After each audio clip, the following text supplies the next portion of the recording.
everyone, I'm Adam Dusterhouse. I'm Development Associate with the Chaddock Children's Foundation, and I'm joined by... I'm Nick Harris. I'm the Program Coordinator over at Leathers Cottage. Thank you so much for joining us for this edition of Mission Makers. So Nick, tell us a little bit about yourself and how you got involved here at Chaddock. My name is Nick Harris. I'm from Chicago, Illinois, the West Side.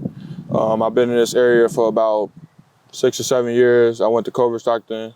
After I graduated, I started working here like the next week or so after I graduated, and I've been working here since then. And a little what got me here is I wasn't really sure what I wanted to do about my junior and senior year of college, because I switched my major from biochem to health science because I was an athlete and I was involved in a lot of stuff around campus, so it was a little hard to balance that. But I always knew I had a passion for helping kids. And my older frat brother, Eric Lewis, he works here, and he had told me since like my sophomore year, like, you always got a home here at Chaddock, like if you decide to go there. So my senior year came around and I asked him if that offer still stood, and he was like, yeah. I applied, got hired, and the rest has been history. What is your role here? So you work directly with our clients. Tell us a little bit about your responsibilities with them. My first 2.5 years, I was just a youth counselor, and then I ended up getting promoted to program coordinator last summer, summer of 2023. Yeah. And a little bit of what we do on a day-to-day is, you know, we help the kids clean their rooms, we help them with like relationship building, you know, just things that they should know as a young man, tying your shoes, you know, certain things that you should know about a car, putting on cologne, hygiening correctly, how to approach a girl, you know, stuff like that.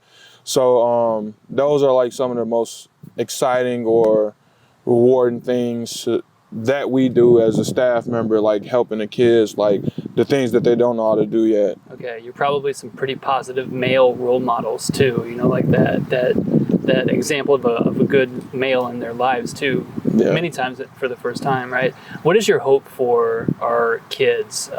You know, you're in Leathers Cottage. That's what are the ages of the boys there?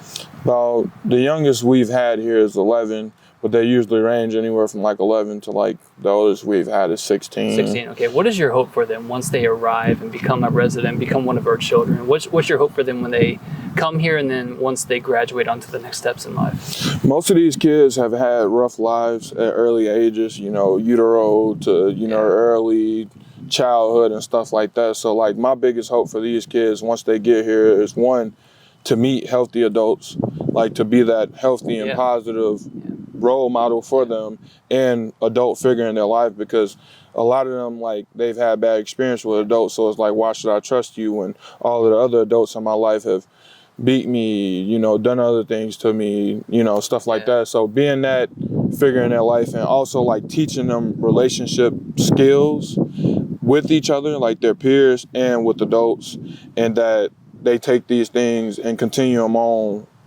once they get back home, because like they can learn these things and do them here, but like the real thing is, are you going to continue this once you get back home? How do you apply it going forward? So really just like, you know, for them to be happy, like, you know, a lot of these kids, they're filled with sadness and anger all the time. I just want, you know, to make them happy and give them something to work toward. Positive example. How would you kind of sum up what it is that Chaddock does for our children? This answer might seem a little cliche because it's a part of like our mission, but like we really do change lives. Like, you know, I can't tell you how many parents I've had that have come up to us like when the kid is getting ready to discharge or after they've discharged, or just, I mean, during the stay here, it's like, you know, I really love what you guys are doing here. I love how I'm interacting and conversating with my child now. Like before they even came here, like we couldn't have a civil conversation. So, you know, just hearing those things are rewarding. And overall, just like one of our kids just discharged last week, and right before, probably days before he left, he was kind of like, you know, forget you, Mr. Nick, I hate you, you know, stuff like that. But I was on vacation after that, and I seen that he left me a letter, you know.